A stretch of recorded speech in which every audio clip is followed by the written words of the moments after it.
Her name is Hannah. She's a single mom looking for love. She meets a man named Ken for a date at a coffee shop. She seems nervous, and as she explains that she works with clients remodeling houses, she prints 3D models to help them visualize their designs. Ken seems pretty disinterested, while Hannah is nervously tearing up napkins. She realizes the date isn't going well and she's about to leave, but then Sharon, a co-worker of Ken, walks in with a baby and his face lights up.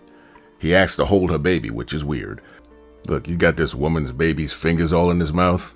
But anyway, she sees that he likes children, so she says, "Reminds me of my little Iris." Now this dude's whole mood changes. He says, "You're a mom?" He quickly gives Sharon back her baby and says, "You didn't say you had a child on your profile." Yeah, because what she doesn't know is this weirdo is obsessed with single mothers. Usually not the most attractive quality to men. He tells her, "All I want to be is a good dad."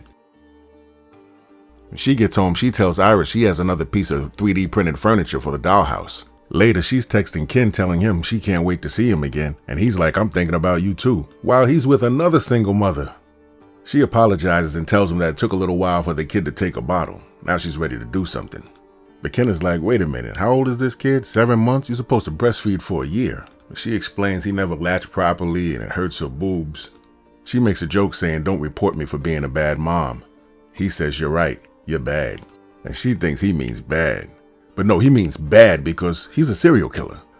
So he chokes her out, goes to the baby room, calls 911 to report an abandoned child. Back at work, Hannah tells her boss that her date went well and she's going to see him again. Her boss then asks about Iris and says you should bring her in. But she says she's worried about bringing her baby around new people. Later, she meets up with Ken at a bar. They talk about their lives. Ken tells her about his jacked up childhood, and then they make a connection.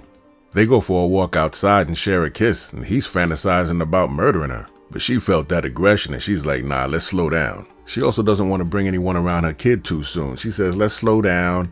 Let's wait a couple of dates and get a hotel room." But then he flips out. He says, "I'm good enough for a hotel, but not good enough to go to your home." I'm not going to be insulted by a little bitch like you. He said, "I'm going to murder you where I want to murder you." But luckily, some dudes roll up and ask her if she's okay, and she leaves. Next day at work, he sends her a bunch of unhinged texts with the normal stalker, "Don't ignore me" at the end. He calls, but then she blocks him. When she goes home that night, she adds another piece to Iris's dollhouse.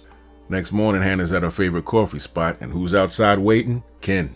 He wants to talk like he wants to reschedule the murder, but she's not having any of it. She gets to work, finds flowers and emails from the guy. Her boss comes in to remind her about their 3 o'clock meeting. And who's the client for the 3 o'clock meeting? Ken. She stood there the whole time like this while he's acting like he didn't know her. Why didn't she say something? Later that night, she's with Iris, puts her to bed, and goes to bed herself. Hey, yo, what the fuck? So the dude starts snuggling and she wakes up. He drags her out of the bed and tells her since she works so much and she's dating, she's a bad mom. He says, "Do you think she'll like me?"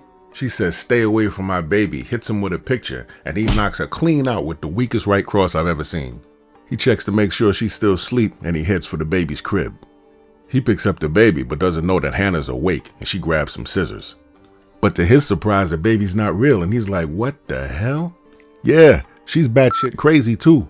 And she hears the doll crying in her head. He drops the doll in shock and she loses it. Scissors to the back. Still hearing the doll crying in her head, she rushes to pick it up. She rushes to her arts and crafts table to fix the doll where she got all kinds of plastic doll parts. Ken's still struggling while she's trying to fix the doll. She's like, "You're not going anywhere." So he's done, and Hannah's back at it, mothering that doll.